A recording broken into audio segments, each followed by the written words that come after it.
తిరిగి BCN news కి స్వాగతం. నంద్యాల జిల్లా బనగానేపల్లిలో మంత్రి బీసీ జనార్దన్ రెడ్డి పర్యటించారు.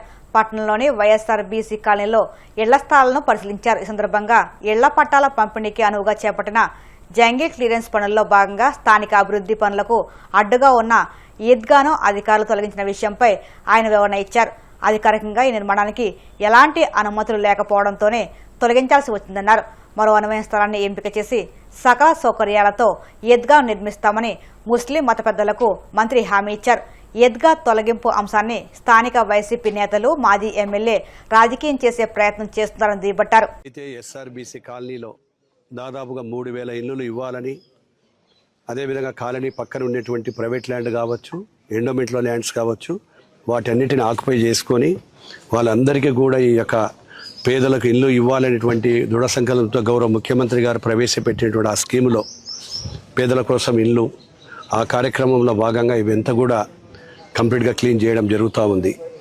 ఆ క్లీన్లో భాగంగానే గతంలో ఇక్కడ ఒక మదర్సా, ఒక మసీదు ఇవన్నీ కూడా నిర్మించుకుని దాదాపుగా 1.5-1.3 ఎకరాలు నిర్మించుకోవడం జరిగింది. వాటిని కూడా ఈరోజు పరిశీలించాము. అదే సందర్భంగా అక్కడ మధ్యన ఆ చెట్ల మధ్యన కూడా ఒక ఈద్గా ఉండేది. ఆ ఈద్గా ఏదైతే ఆ కాలనీ లేఅవుట్లో అనుమతులకు సరిపడా అవన్నీ కూడా అడ్డంగా ఉన్నాయనేటువంటి ఉద్దేశంతో మా అధికారులకు చెప్పడంతో వారు దాన్ని తీసివేయడం జరిగింది. ఆ తీసివేసినప్పుడు కూడా దీనికి పెద్దలైనటువంటి వారికి కూడా నాకు ఎదురైతే నేను వచ్చేటప్పుడు ఈ కాలనీ అంతా చూసుకుని వచ్చేటప్పుడు ఎదురైనప్పుడు వారికి కూడా ఇది ఇబ్బందిగా ఉంటుంది, భాషపై నాకు ఇబ్బంది అవుతుంది, మీరు కూడా అర్థం చేసుకోండి, మీకు ఎక్కడైనా సమయం దాంట్లో చూసి అనువైన స్థలంలో ఒక ఈద్గాను మేము కావాలంటే నిర్మించి ఇస్తామని చెప్పి ఆ రోజు చెప్పడం జరిగింది. సరే, అది జరిగిన తర్వాత చాలామంది రాజకీయాలు చేయాలని చూశారు. దాని రాజకీయ ఉనికిని కాపాడుకోవడానికి కొన్ని నీతులు, కొంతమంది నీతిమాలిన వాక్యాలు కూడా మాట్లాడితే నేను అవి మాట్లాడదలుచుకోలేను. ఎందుకంటే నేను ఒక అధికారంలో ఉన్నాను, ఒక మంత్రిగా ఉండు మాట్లాడడం సరికాదు కాబట్టి మాట్లాడలేదు. సరైన సమయంలో వాళ్ళకు కూడా బుద్ధి వచ్చేట్టుగా జవాబు చెప్తా. వాళ్ళందరూ కూడా నా దగ్గర ఇంటికాడికి వచ్చినప్పుడు కూడా నేను చెప్పడం జరిగింది, ఇది మీ అందరూ దీంట్లో కేవలం నా ఒక్క మనసులో నా కార్యకర్తల కోసం కాదు. పేదలు లేని ఇళ్ళు ఉన్నారు, దాంట్లో మైనార్టీలు ఉన్నారు, ఎస్సీలు ఉంటారు, ఓసీలు ఉంటారు, అందరూ ఉంటారు. ఆ ఇండ్ల నిర్మాణంలో భాగంగా కాలనీ లేఅవుట్లో భాగంగా అక్కడ ఇబ్బంది వస్తుందని చెప్పి అది కూడా అక్కడ మేము అఫ్సియల్గా కూడా లేదు, అది రికార్డులో. వాళ్ళని కూడా అడిగాను, మీకు ఏమైనా అఫ్సియల్గా రికార్డులో ఉందంటే లేదు, ఖాళీగా ఉంది కాబట్టి అంతమంది ఎవరికో మేము ప్రపోజల్ పెట్టినాం ప్రావుకే, అది ఎలాంటి అనుమతులు లేవన్నారు. అనుమతులు ఉన్నదాన్ని ఎవరము ఏమి చేయడానికి హక్కు లేదు, నాకు అనుమతులు లేదు కాబట్టి మా డిపార్ట్మెంట్లు కానీ మా రెవెన్యూ కావచ్చు, ఎస్ఆర్బీస్ కానీ అవి లేవు కాబట్టి దాన్ని తీయడం జరిగింది. దాన్ని తీసిన తర్వాత వాళ్ళ కోరికతో నా ఇంటి దగ్గరకు వచ్చినప్పుడు నన్ను కలిసినప్పుడు పెద్దలందరూ ఖచ్చితంగా మీకు న్యాయం చేస్తాను, నేను ఈ లేఅవుట్ కూడా మళ్ళీ ఒకసారి వచ్చి చూస్తాను, నేను ఈరోజు విజయవాడకి వెళ్ళిపోతున్నాను, అర్జెంటుగా నాకు పని ఉండి వచ్చి నాకు చూస్తాను, లోపలనే దాన్ని కావాలని చెప్పే పబ్లిసిటీ కోసము రాజకీయంగా ఉనికిని కాపాడుకోవడానికి ఏదో బురద జల్లే కార్యక్రమాలు చేయాలనే ఉద్దేశం నా మీద జల్లారు. అవి చూడడానికని ఇప్పుడు ఈరోజు అందరి పెద్దల సమక్షంలో తిరిగాను, మ్యాపులు చూశాను. ఇక్కడే మా ఎంఆర్ఓ, ఆర్డీఓ, సర్వేలు ఉన్నారు. ఏదైతే అనువైన ప్రదేశాలు ఉన్నాయో వాటన్నిటిని ఐడెంటిఫై చేయమని చెప్పాను. ఒక 10-15 రోజుల్లో ఇప్పుడు నేను సింగపూర్ వెళ్తున్నాను. వచ్చిన తర్వాత 15 రోజుల లోపల మళ్ళీ ఒకసారి ఇక్కడికి వస్తాయి. దాని అనువైన స్థలాన్ని చేస్తాము. వారికి ఇబ్బంది లేకుండా మంచి అనువైన స్థలాన్ని ఇచ్చి వాళ్ళందరికీ కూడా అన్ని ఏర్పాట్లతో మళ్ళీ మామూలుగా ఏదో వాళ్ళ మాదిరిగా వీళ్ళ మాదిరిగా కాదు, సకల సదుపాయాలు కల్పించే విధంగా చేసి దాన్ని సేఫ్టీగా చేస్తానని చెప్పి కూడా చెప్తా ఉన్నాము. ఇందాక అన్నారు ఎక్కడైనా మేము అక్కడ కడుక్కోవడానికి కూడా నీళ్ళు ఉండవు ఇక్కడైతే అన్నారు. ఆ నీళ్లకు ఊళ్ళో దేశానికి నీళ్ళు ఇస్తున్నా, ఊళ్ళో ప్రతి మసీదుకి ఇస్తున్నా, ప్రతి మసీద్ చోట బాగా చేస్తున్నా. ఇన్ని చేసిన తర్వాత ఈరోజు రాష్ట్రంలో ఎవడో, ఈ 2 రాష్ట్రాల్లో కాదు, తెలంగాణలో కాదు, భారతదేశంలో కూడా ఎవడు కట్టినాడు. అటువంటి షాదీఖానా కట్టాను, అదేవిధంగా డైనింగ్ హాల్ కట్టాను. వీళ్ళల్లో ఎవరు అడగలేదు నన్ను మదర్సా కావాలని. నేను సొంతంగా చెప్పి మదర్సా వాళ్ళకి రెడీ చేశాను.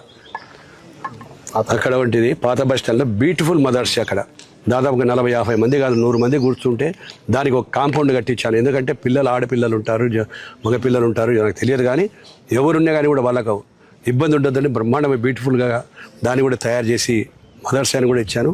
కాబట్టి ఇప్పుడు ఎవరైతే మాట్లాడుతున్నారో అర్థం లేని విధవులకు అందరికీ ఒకటే చెప్తున్నాను, నేను నా గురించి మాట్లాడే అర్హత వాళ్ళకు లేదు. ఊరికే రాజకీయ రంగు కోసం మాట్లాడి 10 మందిని పెట్టుకొని జిందాబాదు, డౌన్లు ఇవి మంచి పద్ధతి కాదు. నేను ఒకటే అడుగుతున్న మాజీ శాసనసభ్యుడిని, నిజంగా నీకు వాళ్ళ మీద విశ్వాసము, వాళ్ళ మీద మమకారం ఉంటే నేను 2018లో మొదలుపెట్టినటువంటి దాన్ని ఎందుకు నువ్వు దాన్ని గాలికి వదిలేసి నువ్వు కంప్లీట్ చేయలేదు? ఆ రోజు అది బనగానపల్లి నడిబొడ్డున ఉంటే తీసుకుపోయి ఊరు బయట కట్టి అది షాదీఖానా అన్నావు. అది షాదీఖానా కాదని కూడా నీకు తెలుసు. కమ్యూనిటీ హాలు కమ్యూనిటీ హాల్లో ఎవరు చేస్తారు? అందరూ ప్రతి ఒక్కరూ వాడుకోవడానికి. వాళ్ళు అడిగేది ఏంటి?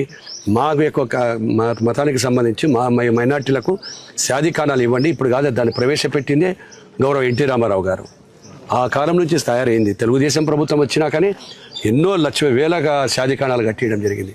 నంద్యాల ఉండే శాదీఖానా కావచ్చు, బనగానపల్లిలో పాతది ఉండే శాదీఖానా కావచ్చు, వాటన్నీ చేసింది తెలుగుదేశం ప్రభుత్వం. మైనార్టీల పక్షపాతం లేదు వాళ్ళు.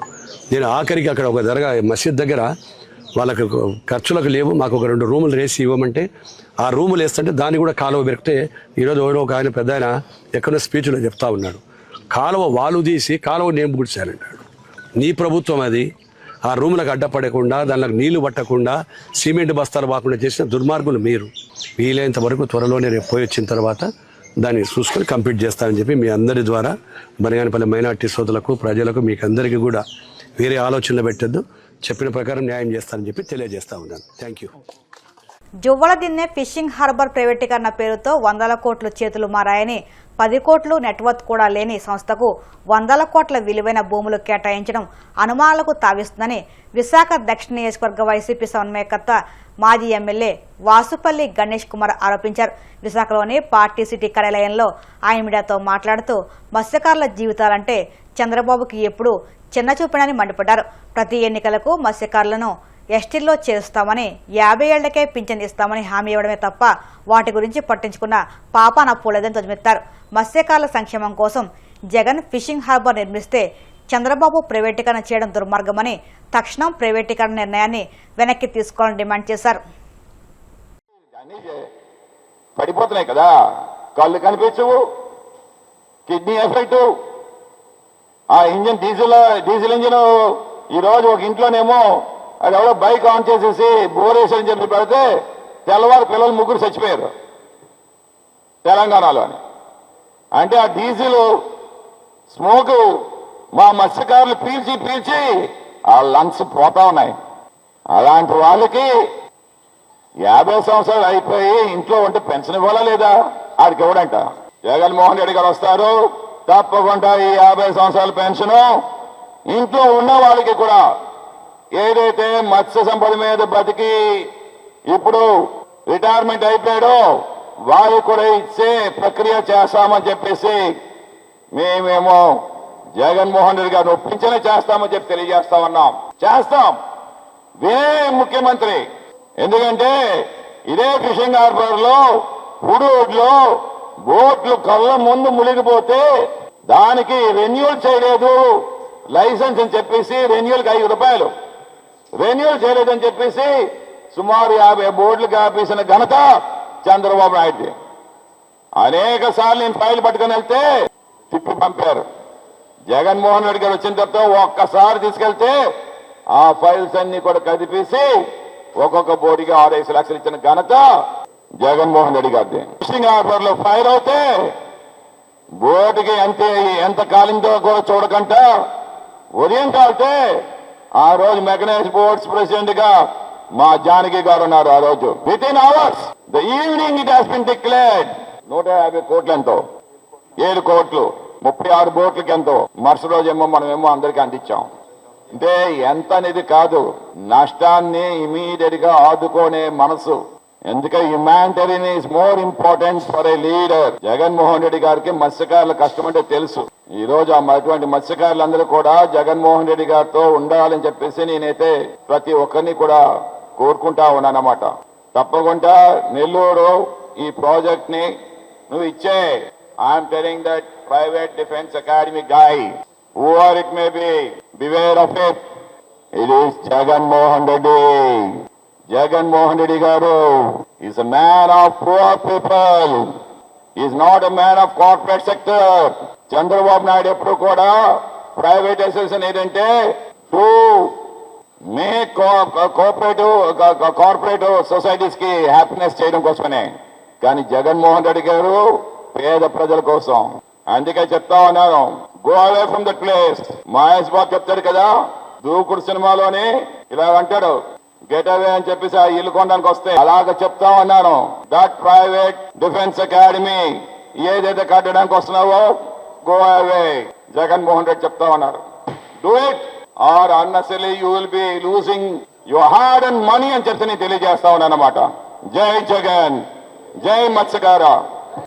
మళ్ళీ ఆ యొక్క పోర్టుకి, ఫిషింగ్ హార్బర్ కి మనకి 155 కోట్లు చేసి ఈ రోజేమో ద ఫాస్ట్ డెవలప్మెంట్ గా జరిగిందన్నమాట. You go to the fishing harbour, there you see what the fishing harbour needs. Fishing harbour కి ఏ ఉండాలో అన్ని అక్కడ ఉన్నాయన్నమాట. అది గ్రేట్నెస్ జగన్మోహన్ రెడ్డి గారిది.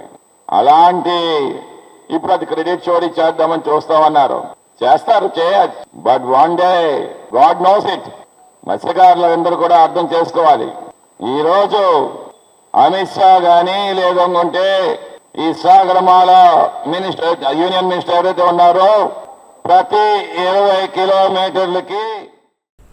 అన్నమయ్య జిల్లా రాయచోటిలోని మాసాపేట వెంకటేశ్వర స్వామి దేవస్థానంలో టీడీపీ జిల్లా అధ్యక్షుడు సొగవాసి ప్రసాద్ బాబు ఆధ్వర్యంలో సీఎం చంద్రబాబు జన్మదిన వేడుకలు ఘనంగా నిర్వహించారు. అన్నదానం, రక్తదాన శిబిరాలు, వృద్ధులు, వికలాంగులకు వివిధ సేవా కార్యక్రమాలు చేపట్టారు. ఈ సందర్భంగా ప్రసాద్ బాబు మాట్లాడుతూ చంద్రబాబుకు నిండు నిరేళ్ల జీవితాన్ని, ఆయురారోగ్యాలను ప్రసాదించాలని, రాష్ట్ర ప్రజలు సుభిక్షంగా ఉండాలని ప్రార్థించారు. జాతీయ అధ్యక్షులు, ఆంధ్ర రాష్ట్ర ముఖ్యమంత్రి, మన ప్రియతమ నాయకులు, కోటి మంది కార్యకర్తల దైవం, కోట్ల మంది తెలుగువారి అభిమాన నాయకుడు, మన ముఖ్యమంత్రి శ్రీ నారా చంద్రబాబు నాయుడు గారి 76వ జన్మదిన సందర్భంగా ఈరోజు రాయచోటి నియోజకవర్గం మాసాపేట గ్రామంలో ఆయన జన్మదిన వేడుకలు జరుపుకుంటున్నాం కార్యకర్తల సమక్షంలో. నిజంగా ఈ రాష్ట్ర అభివృద్ధి కోసం కానీ, దేశ అభివృద్ధి కోసం కానీ ముఖ్యమంత్రి చంద్రబాబు నాయుడు గారికి ఆ భగవంతుని ఆశీస్సులతో ఇంకా శక్తినిచ్చి భారతదేశంలో ఆంధ్ర రాష్ట్రాన్ని నెంబర్ 1 రాష్ట్రంగా అభివృద్ధి పరిచి పేద ప్రజలకు గుర్తుండిపోయే విధంగా, పేద ప్రజల జీవితాల్లో మార్పు తెచ్చే విధంగా శక్తిని ప్రసాదించాలని ఆ భగవంతుని ప్రార్థిస్తూ ఈ కార్యక్రమంలో పాల్గొన్న తెలుగుదేశం పార్టీ కార్యకర్తలకు, అభిమాన నాయకులకు, ప్రజలకు అందరికీ ధన్యవాదాలు తెలుపుకుంటూ మరొక్కసారి happy birthday CM sir. Thank you. వార్తలు ముగించే ముందు ముఖ్యాంశాలు మరొక్కసారి.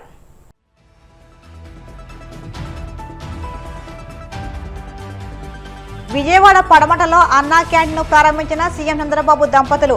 ఎవరూ ఆకలితో ఉండకూడదనేదే అన్నా క్యాంటీన్ల ప్రధాన లక్ష్యమని వెల్లడి.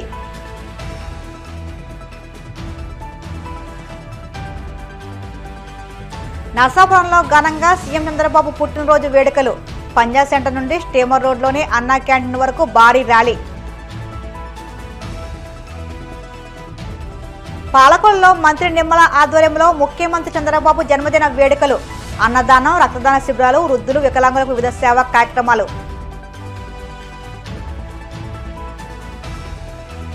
రాజకీయ ఉనికి కోసం మతాల మధ్య చిచ్చు పెట్టే విధంగా వైసీపీ వ్యవహరిస్తుంది. తీవ్రస్థాయిలో విమర్శలు గుప్పించిన మంత్రి బీసీ జనార్దన్ రెడ్డి. ఈ వార్తలు సమాప్తం. మరిన్ని వార్తల కోసం BCN digital YouTube channel, Facebook పేజీని ఫాలో అవ్వండి. అప్డేట్ వార్తల కోసం ప్లీజ్ సబ్స్క్రైబ్.